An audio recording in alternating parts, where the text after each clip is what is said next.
Hi, welcome to Dice Control Dojo. I'm Phil and I practice every day and share my tips so we can all get better at the casino. Join me. We're talking about the regular players. So I know this video doesn't go to regular players because nobody watches, barely anybody that's Dice Control watches me. But for the 500 people that do, I just wanted to reach out to you on what we can do to talk about regular players and how we can kind of just try and start changing the magic of this table so that it'll be here 30 years from now, because I'm scared it's going to go away. So what does that look like? Well, it's about having fun, right? We want, how many times, it's weird on the level of play that you see at a casino. When you're in a regular local casino and you go to it, I like my local casino, I barely find anybody that's having fun. I barely have anybody that's having fun. When I get there, the energy is sucked out of this table. It's always a fun suck.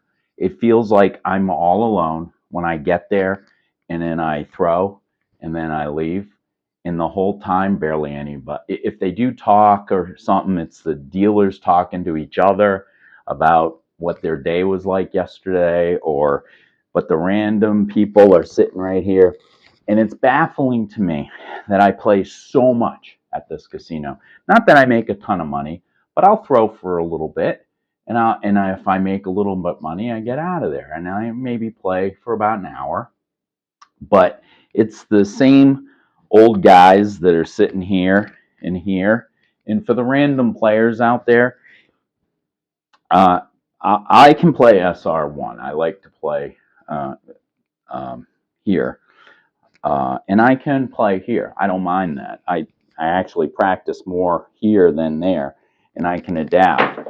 But when you see a chair and two old guys on either side here, um, I don't know what to tell you as dice influencers to talk to them, but I don't feel comfortable talking to them and saying, hey, do you mind if I sit here? There's two problems with that. One is everybody thinks you're a hot shot and you're going to do something, and if you don't do it, you're going to get made fun of. Well, we got to start stopping that conversation. We got to start talking like, hey, I really like to throw the dice. I'd like to be in this position. So I'm going to do that. The next time I come, I'm going to talk the way I want to talk, and just say to somebody, hey, I really like to throw from here. I feel like, I've been practicing to do it from here. Do you think I can throw here? And, most likely the guy will move. I don't know.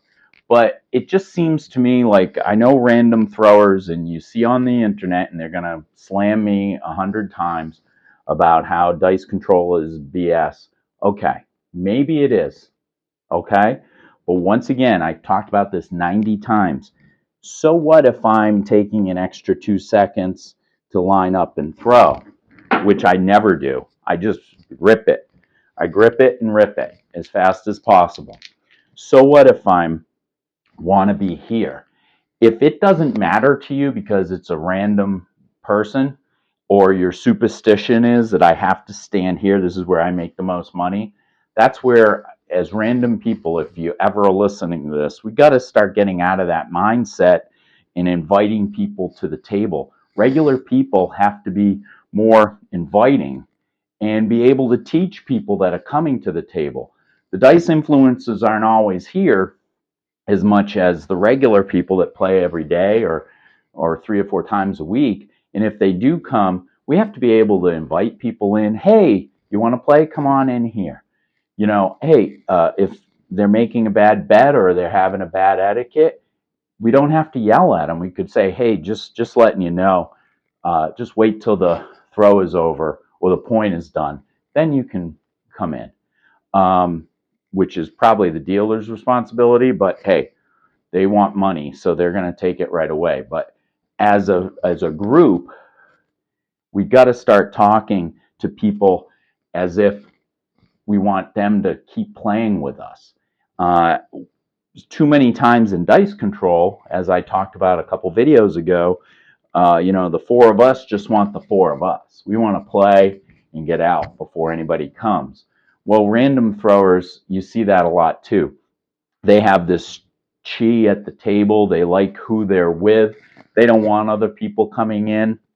I don't know why, but we have to start changing that mindset for craps. We have to start inviting people in, or they're just going to run away. How many times do you see somebody come up and they got some money and they want to play, but they don't, they maybe know a basic thing, but everybody's elbows out. They're like miserable. They're not inviting.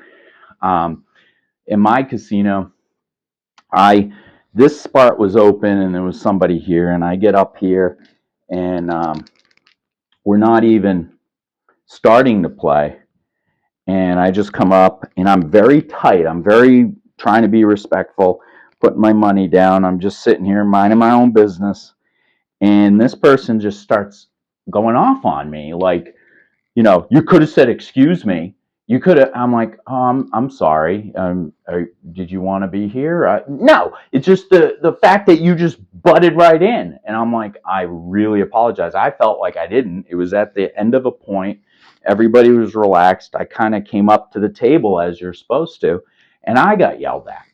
So random people, it's hard because, I want to try and change the morale of the game and the momentum of the game. And it seems like the local ones are a little less inviting. Then you have like some of those medium casinos that are a little bit higher end, and they're a little more inviting. And of course, Vegas, Atlantic City, you can get on a table anywhere. AC is, great, but Vegas has some of the best dealers in the world, and it's just exciting, and you just want that energy, and you're excited. So I want to bring that Vegas energy down to your local casinos and kind of try and talk about how if we don't do this differently, if we don't invite more people to come in all the time to try their luck, and get them to explain the game. You get a guy coming in and he's got $100, and you see them all just come in. They put down on the pass line. They just the field bet, make their money, and then they're gone. And there's no talking. There's no camaraderie. There's no bringing people in. It's everybody's kind of individual in their own silo. They may know somebody because they've been there 100 years. The dealers may know them, but it's very uninviting. I don't have a very good feeling when I go to 3 or 4 of the casinos that I go to in the area, just because everything's so siloed. Everybody's quiet. They're doing their own thing, or they're talking just amongst themselves, and they're not very inviting. I barely get anybody that physically talks to me, says one word to me in a casino. I'll be there for an hour and a half, and I'll get a dealer that has to talk to me, but I'll never get anybody around that room even come close to talking to me. And God knows I don't want, spur that on, but I'm going to change that. I'm going to try and be more. I don't want to be that guy, and you know what I'm talking about, the guy that comes to the casino. He's probably had a little too many to drink. He's like, hey, how's everybody going? Hey, let's do this. That's not what I'm talking about. But it just, hey, how's it going there? Or, hey, that was a good throw. Oh yeah, I see you made that. That was a good call on that to bet the horn high yo on that one. That was a good job. Just being more personable myself and try and see if I can draw more people in. We really need to do this. I'm really scared that this will go away. I also want to make sure that the casinos are happy with the results they're getting. And I think that the only way to do that is, hey, we can make all the money we want, but we want to draw some newbies in so they can make a little bit, get a little taste of it, so they can see, oh, wow, this can be fun. It was nice to see that 5 get hit for, $50. So I'm trying to change the mentality.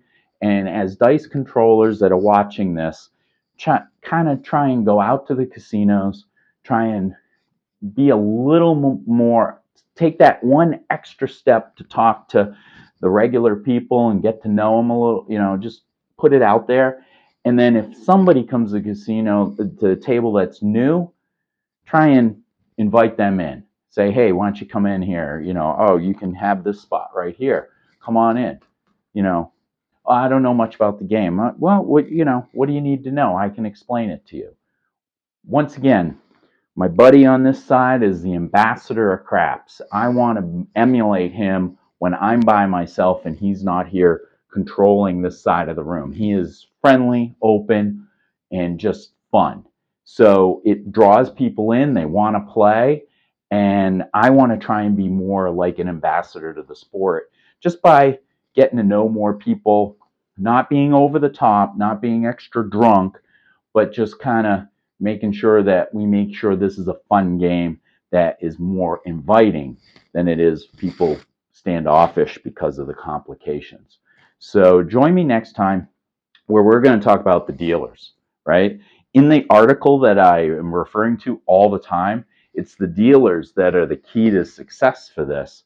And I just want to go over a few things about how we can, as dice influencers and dice controllers, can build that relationship with the dealers so that we can make sure that this stays the way we want it.